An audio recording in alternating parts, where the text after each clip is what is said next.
Morning friends, இது உங்கள் friends sports academy. Daily கண்ட பஸ்ஸில் இன்றைக்கி என்ன பார்க்க போகிறோம் அப்படின்னா ஜூலை 24, 2024 புதன்கிழமை இன்றைக்கி கண்ட பஸ் தான் பார்க்க போகிறோம். இதுக்கு முன்னாடி வந்து பார்த்தீங்கன்னா நம்ம டெய்லி கண்ட பஸ் வீடியோ அப்லோட் பண்ணியிருக்கோம். பார்க்காதவங்க பார்த்து நோட்ஸ் வச்சுக்கோங்க. அது மட்டும் இல்லாமல் நம்ம சேனலை சப்ஸ்கிரைப் பண்ணுங்கள், சப்போர்ட் பண்ணுங்கள், முடிஞ்சவங்க ஃப்ரெண்ட்ஸ் எல்லாருக்கும் ஷேர் பண்ணுங்கள். நம்மளோட ஃப்ரெண்ட்ஸ் போலீஸ் அகாடமி அப்படின்ற டெலிகிராம் ஜாயின் பண்ணிக்கோங்க. இம்பார்ட்டன்ட் அப்டேட்ஸ்லாம் கிடைக்கும். இன்றைக்கி கரண்ட் பஸ்ஸில் வந்து நம்ம பட்ஜெட்டை விட்டுட்டு மீதி எல்லாத்தையும் பார்க்கலாம். நான் வந்து பட்ஜெட் உங்களுக்கு வந்து பார்த்திங்கன்னா தனி வீடியோவை போடுறேன். ஓகேங்களா? வாங்க ஃப்ரெண்ட்ஸ், இன்றைக்கி கரண்ட் பஸ் பார்த்துடலாம். ஃபஸ்ட்டு அதாவது பார்த்திங்கன்னா இந்த பட்ஜெட் வந்து பார்த்திங்கன்னா 83 நிமிடங்கள் வந்து பேசியிருக்காங்க. தொடர்ந்து 7 முறை பட்ஜெட் தாக்கல் செய்த நிதியமைச்சர் வந்து பார்த்திங்கன்னா அப்படின்ற ஒரு சாதனை வந்து அவங்க படைச்சிருக்காங்க. ஓகேங்களா? இதில் வந்து என்னென்னலாம் விலை குறைன்னு போட்டிருக்காங்கன்னா, இறக்குமதி செய்யும் தங்கம் வெள்ளி மீதான சுங்கவரி வந்து 15% 6% குறைக்கப்பட்டிருக்கு. பிளாட்டினம் மீதான சுங்கவரி வந்து பார்த்திங்கன்னா 6.4% வந்து குறைக்கப்பட்டிருக்கு. ஓகேங்களா? ஏஞ்சல் வரியவும் ரத்து பண்ணியிருக்காங்க. அதாவது வந்து புத்தாக்க நிறுவனங்கள், ஸ்டார்ட் அப் நிறுவனங்களில் முதலீடு செய்பவர்களுக்கு விதிக்கப்படும் ஏஞ்சல் வரி வந்து பார்த்திங்கன்னா ரத்து செய்வதாக வந்து பார்த்திங்கன்னா பட்ஜெட்டில் அறிவிச்சிருக்காங்க. ஓகேங்களா?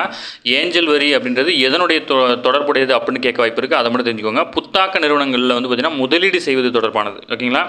கிராமப்புற மேம்பாட்டுக்கு வந்து பார்த்திங்கன்னா 2.66 லட்சம் கோடி வந்து ஒதுக்கியிருக்காங்க. ஓகேங்களா? அது மட்டும் இல்லாமல் 9 திட்டங்களுக்கு வந்து பார்த்திங்கன்னா முன்னுரிமை கொடுத்துருக்காங்க.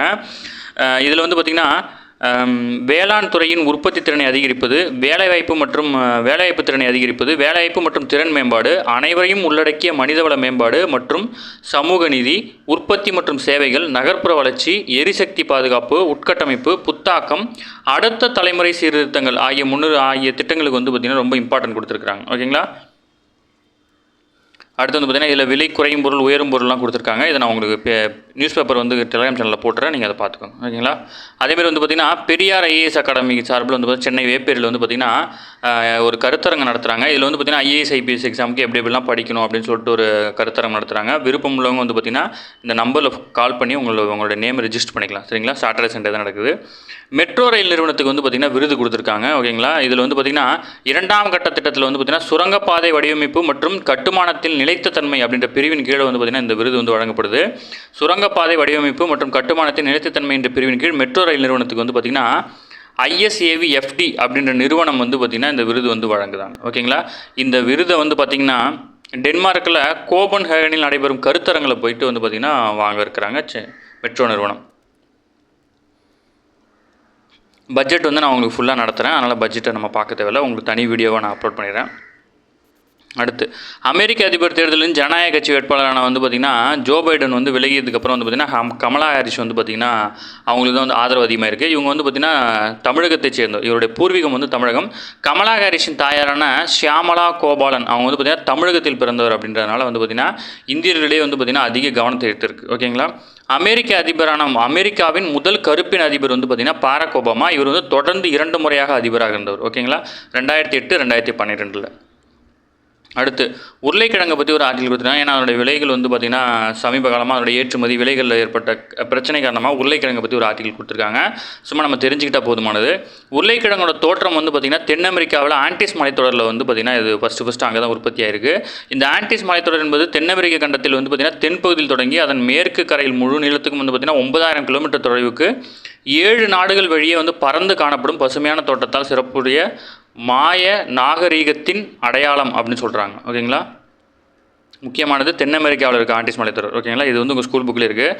தென் அமெரிக்காவில் தோன்றிய பயிரான உருளைக்கிழங்கு அவ்வளவு விரும்பி உண்ணும் ருசி இல்லாமல் தான் இருந்துச்சு. இந்த உருளைக்கிழங்கு வந்து பார்த்திங்கன்னா ஆண்டிஸ் கிழங்கு அப்படின்னும் பேர் வச்சுருந்தாங்க. ஓகேங்களா? அதுக்கப்புறம் வந்து பார்த்திங்கன்னா 1822 தான் வந்து பார்த்திங்கன்னா இந்தியாவில் முதல் முறையாக உதகமண்டலத்தை தான் வந்து பார்த்திங்கன்னா அறிமுகப்படுத்தப்பட்டுச்சு. ஓகேங்களா? இந்தியாவில் உருளைக்கிழங்கு ஃபஸ்ட்டு வந்து பார்த்திங்கன்னா உதகமண்டலத்தை அறிமுகப்படுத்துச்சு. அதேமாதிரி டார்ஜிலிங், சிம்லா அப்படின்ற மலைப்பகுதியிலும் வந்து பார்த்திங்கன்னா பிரிட்டிஷ்காரங்களாக வந்து அறிமுகப்படுத்தப்பட்டுச்சு. ஓகேங்களா? ஃபஸ்ட்டு இந்தியாவில் வந்து கோதுமை அரிசியுடன் சமகாலத்தில் வந்து பார்த்திங்கன்னா உருளைக்கிழங்கு உற்பத்தியும் வந்து பார்த்திங்கன்னா ரொம்ப அதிகமாகிடுச்சு. தற்போதைய உருளைக்கிழங்கு உற்பத்தி வந்து பார்த்திங்கன்னா 100 மடங்கு வந்து பார்த்திங்கன்னா அதிகமாக இருக்குது. ஓகேங்களா? மாநில வாரியான உற்பத்தி வந்து பார்த்திங்கன்னா அந்த கங்கை சிந்து பாயும் ஹிமாலய பிரதேசங்கள் வந்து பார்த்திங்கன்னா 90% வந்து வழங்குது. இதில் வந்து பார்த்திங்கன்னா இந்தியாவிலே வந்து பார்த்திங்கன்னா உருளைக்கிழங்கு உற்பத்தியில் வந்து பார்த்திங்கன்னா உத்தரப்பிரதேசம் வந்து முதலிடத்திலும், அதுக்கு அடுத்தது வந்து பார்த்திங்கன்னா மேற்கு வங்காளமும், அதுக்கு அடுத்ததாக வந்து பார்த்திங்கன்னா 3ஆம் இடத்துல பீகாரும் இருக்குது. ஓகேங்களா? தென் மாநிலங்களில் உருளைக்கிழங்கு உற்பத்தி ஒன்றும் பெருசாக இல்லை. கர்நாடகா மாநிலத்தில் ஹசன் மாவட்டத்திலையும், தமிழ்நாட்டில் நீலகிரி மட்டும்தான் உற்பத்தி ஆகுது. அடுத்து வந்து உருளைக்கிழங்கு வந்து பார்த்திங்கன்னா சில பேருக்கு வந்து பார்த்திங்கன்னா வாயு தொலை அப்படிலாம் இருக்குன்னு சொல்லுவாங்க. அந்தளவுக்கு வந்து பார்த்திங்கன்னா அதில் ஒன்றும் இல்லை அப்படின்னு சொல்லிட்டு மென்ஷன் பண்ணுறாங்க. இதில் என்னென்ன சத்து இருக்குது அப்படின்னு கொடுத்துருக்காங்க. கொழுப்பு, கொலஸ்ட்ரால் இது ரெண்டுமே கிடையாது. புரதச்சத்துடன் முக்கிய தாது பொருட்கள்னா வைட்டமின் பி சி இருக்குது. ஓகேங்களா, இது முக்கியமான கொஸ்டின். உருளைக்கிழங்குல வந்து இது இருக்குது, வைட்டமின் பி அண்டு சி இருக்குது, புரதச்சத்தும் அதிகமாக காணப்படுது. அதான் நமது உற்பத்தியில் வந்து பார்த்திங்கன்னா 70% வந்து பார்த்திங்கன்னா நாமளே வந்து பயன்படுத்துகிறோம். இல்லை 30% வந்து தான் வந்து பார்த்திங்கன்னா ஏற்றுமதி ஆகுது. இந்த இந்த இந்த உருளைக்கிழங்கை நம்ம வந்து அப்படியே முழுசாக வந்து உண்றதில்லை. இதில் வந்து பார்த்திங்கன்னா சிப்ஸு, குளிரூட்டப்பட்ட வடம், வற்றல், மாவு அந்த மாதிரி பல வகையில் வந்து நம்ம பயன்படுத்துகிறோம். அந்த நிறுவனங்களுடைய பெயர்லாம் கொடுத்துருக்காங்க, அது நமக்கு தேவையில்லை. இதை மட்டும் தெரிஞ்சுக்கிட்டால் போதுமானது. நீட் தேர்வு ரத்து இல்லை அப்படின்னு சொல்லிட்டு பார்த்திங்கன்னா உச்சநீதிமன்றமே தீர்ப்பு சொல்லிடுச்சு. இதில் வந்து பார்த்திங்கன்னா என்ன சொல்லியிருக்காங்க அப்படின்னா, நீட் தேர்வில் வந்து பார்த்திங்கன்னா நீட் வினாத்தால் கசிந்துள்ளது என்றால் மறுதேர்வு தான் நடத்த முடியும், அதனால் நீட்டை வந்து கேன்சல் பண்ண முடியாது அப்படின்னு சொல்லிட்டாங்க. ஓகேங்களா. அடுத்து, சென்னை கிண்டி கிங் ஆராய்ச்சி நிலைய வளாகத்தில் உள்ள கலைஞர் நூற்றாண்டு நினைவு உயர் சிகிச்சை மருத்துவமனை, அங்கே வந்து பார்த்திங்கன்னா முதல்வர் ஆய்வு மேற்கொண்டு இது எங்கே இருக்குன்னு தெரிஞ்சுக்கணுன்றதுக்காக மென்ஷன் பண்ணியிருக்கேன். சென்னை கிண்டியில் இருக்குது. ஓகேங்களா. சிறுபான்மையினர் நல ஆணையம் வந்து மாற்றி அமைக்கப்பட்டிருக்காங்க. இதில் வந்து பார்த்திங்கன்னா தமிழ்நாடு மாநில சிறுபான்மையினர் நல ஆணைய தலைவராக கடந்த 3 ஆண்டுகளாக பீட்டர் அல்போன்ஸா வந்து பதவி வச்சிருந்தார். இவருடைய பதவிக்காலம் வந்து நிறைவடைஞ்சிச்சு. அதனால் வந்து பார்த்திங்கன்னா புதிய தலைவராக பாரதியார் ஜோ அருண் அவர்கள் நியமிக்கப்பட்டிருக்காரு. துணைத் தலைவராக வந்து பார்த்திங்கன்னா அப்துல் குத்தூஸ் அப்படின்ற இறையன்ப குத்தூஸ் அவர் வந்து துணைத் தலைவராக நியமிக்கப்பட்டிருக்காரு. மற்றும் உறுப்பினர்கள் பெயர் கொடுத்துருக்காங்க. தலைவர் பேரும் துணைத் தலைவர் பேரும் மட்டும் தெரிஞ்சுக்கோங்க. சரிங்களா. அடுத்து, ஒடிசாவில் வந்து பார்த்திங்கன்னா ஏவுகணை சோதனை வந்து நடத்திருக்கிறாங்க. ஒடிசாவில் வந்து பார்த்திங்கன்னா பாலசோர் மாவட்டத்தில் உள்ள சாண்டிப்பூர் பகுதியில் வந்து பார்த்திங்கன்னா பாதுகாப்பு ஆராய்ச்சி மற்றும் மேம்பாட்டு அமைப்பின் DRDO ஒருங்கிணைந்த சோதனை மையம் வந்து அங்கே இருக்குது. இந்த சோதனை மையத்தில் வந்து பார்த்திங்கன்னா ஏவுகணை சோதனை நடத்தப்படுது. அதனால் வந்து பார்த்திங்கன்னா அந்த ஏவுகணை சோதனை நடத்துகிற 3.5 கிலோமீட்டர் சுற்றளவில் இருக்கிற 10 கிராமங்களை சேர்ந்த 10,851 பேர் வந்து பார்த்திங்கன்னா அந்த இடத்துலேருந்து வெளியேற்றப்பட்டிருக்கிறாங்க. முகாம்களில் தங்க வைக்கப்பட்டிருக்காங்க. இந்த முகாம்களில் வந்து பார்த்திங்கன்னா சோதனை முடிகிற வரைக்கும் தங்கி இருக்கிறதுனால பெரியவங்களுக்கு வந்து பார்த்திங்கன்னா இழப்பீடாக ரூபாய் 300, சிறியவர்களுக்கு 150 இழப்பீடாக வந்து அரசு வழங்குது. அடுத்து, மரபணு மாற்றப்பட்ட கடுகின் களப்பரிசோதனைக்கு அனுமதி அளித்து மத்திய அரசு மேற்கொண்ட முடிவு தொடர்பாக வந்து பார்த்திங்கன்னா உயர்நீதிமன்றத்தில் 2 நீதிபதிகள் அமர்வு வந்து பார்த்திங்கன்னா மாறுபட்ட தீர்ப்புகளை வழங்கியிருக்காங்க. நமக்கு அது தேவையில்லை. ஆனால் வந்து பார்த்திங்கன்னா கடுகில் வந்து பார்த்திங்கன்னா மரபணு மாற்றம் செய்யப்பட்டு இருக்குது அப்படின்னு மட்டும் நீங்கள் தெரிஞ்சுக்கிட்டால் போதுமானது. அடுத்து, ரயில்வேக்கு வந்து பார்த்திங்கன்னா 2.6 லட்சம் கோடி வந்து பார்த்திங்கன்னா ஒதுக்கியிருக்காங்க. இது வந்து பார்த்திங்கன்னா இந்த பகுதியில் கவச் தானியங்கி பாதுகாப்பு அமைப்பு நிறுவுவதில் வந்து பார்த்திங்கன்னா முக்கியமான முடிவுகள் எடுக்கப்பட்டு அது சம்பந்தமான தொகை வந்து அதுக்கு மட்டும் அதிகமாக செலவழிக்கப்படும் அப்படின்னு சொல்லியிருக்காங்க. ஓகேங்களா. ரயில்வேயோட பாதுகாப்பு செலவுக்காக பாதி தொகைக்கு மேலே செலவழிக்கப்படும் அப்படின்னு சொல்லியிருக்கிறாங்க. கவச் அப்படின்றது வந்து பார்த்திங்கன்னா ரயிலில் உள்ள ஒரு பாதுகாப்பு கருவி, நம்ம ஆல்ரெடி பார்த்துருக்கோம், ஞாபகம் வச்சுக்கோங்க. அடுத்து, மாநிலங்களுக்கு வந்து பார்த்திங்கன்னா 1.5 லட்சம் கோடி வட்டியில்லா கடன் வந்து வழங்க வந்து மத்திய அரசு வந்து அறிவிச்சிருக்கு. ஓகேங்களா. மாநிலங்களின் உட்கட்டமைப்பை மேம்படுத்துவதற்கு நீண்டகால கடன் அடிப்படையில் 1.5 லட்சம் கோடி வரையிலான கடன்கள் வந்து பார்த்திங்கன்னா வட்டியில்லா கடனாக அளிக்கப்படும் அப்படின்னு சொல்லிட்டு மத்திய அரசு சொல்லியிருக்காங்க. ஓகேங்களா. அடுத்து வந்து பார்த்திங்கன்னா இந்தியாவின் உலக சுற்றுலா மையமாக நிலைநிறுத்த வந்து பார்த்திங்கன்னா மத்திய அரசு வந்து முயற்சி மேற்கொண்டிருக்கு. இது மூலயமா வந்து வேலைவாய்ப்பை உருவாக்குவதுடன் முதலீடு ஊக்குவித்து பிற துறைகளுக்கு பொருளாதார வாய்ப்புகளை ஏற்படுத்தும் அப்படின்னு சொல்லிட்டு வந்து பார்த்திங்கன்னா நிதியமைச்சர் வந்து தங்களுடைய உரையில் தெரிவிச்சிருக்கிறாங்க. ஓகேங்களா. மத்திய பட்ஜெட்டில் வந்து பார்த்திங்கன்னா டெல்லி காவல்துறைக்கு வந்து பார்த்திங்கன்னா 11,400 கோடி வந்து பார்த்திங்கன்னா ஒதுக்கியிருக்காங்க. இது வந்து கடந்த ஆண்டை விட குறைவு தான். ஓகேங்களா. 6% குறைவு. அடுத்து வந்து பார்த்திங்கன்னா ஆந்திராவுடைய தலைநகராக அமராவதி அதனுடைய உட்கட்டமைப்புக்காக 15,000 கோடி வந்து பார்த்திங்கன்னா ஒதுக்கியிருக்கிறாங்க. ஓகேங்களா. அடுத்து, ஒலிம்பிக் பற்றி கொடுத்துருக்காங்க. ஒலிம்பிக் நம்ம தெரிஞ்சிக்க வேண்டியது, அதாவது ஒலிம்பிக் 2024 பாரிஸ் ஒலிம்பிக் போட்டி வந்து பார்த்திங்கன்னா 33வது ஒலிம்பிக் போட்டி வந்து பார்த்திங்கன்னா வெள்ளிக்கிழமை நடக்க இருக்குது. இதில் வந்து பார்த்திங்கன்னா சின்னவங்கலேருந்து பெரியவங்க வரைக்கும் கலந்துக்கிறாங்க. இதில் வந்து மொத்தமாக வந்து பார்த்திங்கன்னா 2024 ஒலிம்பிக்கில் வந்து இருக்கிற சின்ன வயசுடைய யார் அப்படின்னா ஜெங் ஹாங்காங். இவர் வந்து சீனாவில் ஸ்கேட்டிங் போர்டு விளையாடுறவங்க.